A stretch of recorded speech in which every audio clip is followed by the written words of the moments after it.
ತಮ್ಮ ಪಾರ್ಟಿಸಿಪೇಷನ್ ತೋರಿಸ್ದಂಗೆ ಮಾಡಿ ಒಟ್ಟಿನಲ್ಲಿ ಏನೋ ಗದ್ದಲ ಮಾಡಿದ್ದಾರಪ್ಪ ಅನ್ನೋದು ಒಂದಿಷ್ಟು ಏನೋ ಮೇಲ್ನೋಟಕ್ಕೆ ಅನ್ನಿಸ್ತಾ ಇದೆ. ಯಾಕಂತಂದ್ರೆ ಇಲ್ಲೇ ವಿಶೇಷವಾಗಿ ಬೆಸ್ಕಾಂ ಟೆಂಡರ್ ನೇಮಗಳಿದಾವೆ.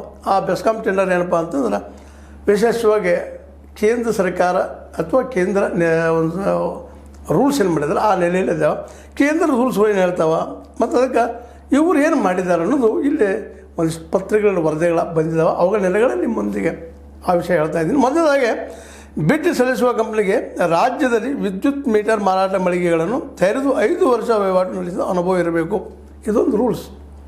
ಮೊದಲನೇ ರೂಲ್ಸ್ ಏನಪ್ಪ ಅಂದ್ರೆ ಬಿಡ್ ಸಲ್ಲಿಸುವ ಕಂಪ್ನಿಗೆ ರಾಜ್ಯದಲ್ಲಿ ವಿದ್ಯುತ್ ಮೀಟರ್ ಮಾರಾಟ ಮಳಿಗೆಗಳನ್ನು ತೆರೆದು 5 ವರ್ಷ ವಹಿವಾಟು ಇರಬೇಕಂತೇಳಿ ಅದನ್ನು ಏನು ತಿದ್ದಾರೆ ಅಂದ್ರೆ ಕೇಂದ್ರದ ನಿಯಮದಲ್ಲಿ ಈ ಷರತ್ತು ಇಲ್ಲ. ಇಲ್ಲೇ ಈ ಹೊಸ ಷರತ್ತನ್ನು ಹಾಕಿಬಿಟ್ಟಿದ್ದಾರೆ ಅವರು. ಇದು ಕೇಂದ್ರದಲ್ಲಿ ಇಲ್ಲಿದು 5 ವರ್ಷದ ಅನುಭವ ಇರಬೇಕು ಅನ್ನೋಂಥ ಒಂದು ಕ್ಲಾಸ್ ಆಗಿದೆ. ಅಂದ್ರೆ 5 ವರ್ಷದ ಅನುಭವ ಇಲ್ಲ ಅಂದ್ರೆ ಮೊದಲಿಗೆ ಅವ್ರು ರಿಜೆಕ್ಟ್ ಆಗಿಬಿಡ್ತಾವೆ. ಏನಪ್ಪ ಟೆಂಡರ್ಗಳು ಹಾಕಿದ್ವು ಎಲ್ಲ ಅಂತ ಅನ್ನೋದು.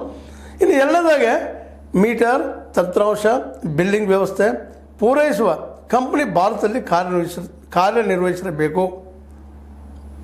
ಏನು ಹೇಳ್ತದಪ್ಪ ಎಲ್ಲ ಸ್ಪಷ್ಟವಾಗಿ ಮೀಟರ್ ತಂತ್ರಾಂಶ ಬಿಲ್ಲಿಂಗ್ ವ್ಯವಸ್ಥೆ ಪೂರೈಸುವ ಕಂಪ್ನಿ ಭಾರತದಲ್ಲಿ ಕಾರ್ಯನಿರ್ವಹಿಸಿರಬೇಕು. ಜಾಗತಿಕ ಕಂಪನಿಯು ಭಾಗವಹಿಸಬಹುದು. ಕೇಂದ್ರ ಇಲ್ಲೇ ಒಂದು ಸೇರಿಸಿದ್ದಾರೆ ಕೇಂದ್ರದವರು. ಏನಪ್ಪ ಅಂದ್ರೆ ಇಂಟರ್ನ್ಯಾಷನಲ್ದವ್ರು ಬಂದು ಸೇರ್ಬೋದು ಬಿಡ್ನಲ್ಲೇ ಅಥವಾ ಇದರಲ್ಲೇ ಭಾಗವಹಿಸ್ಬೋದು ಅಂತ ಅದ. ಇಲ್ಲಿ ಏನು ಬದಲಾವಣೆ ಮಾಡಿದ್ದಾರೆ ನೋಡು. ಈಗ ಮೊನ್ನೆ ನೋಡಿದ್ರಿ ನೀವು ಕೇಂದ್ರ ನಿಯಮದಲ್ಲಿ ಇಲ್ಲ ಅಂತ ಹೇಳಿದಂಥದ್ದು.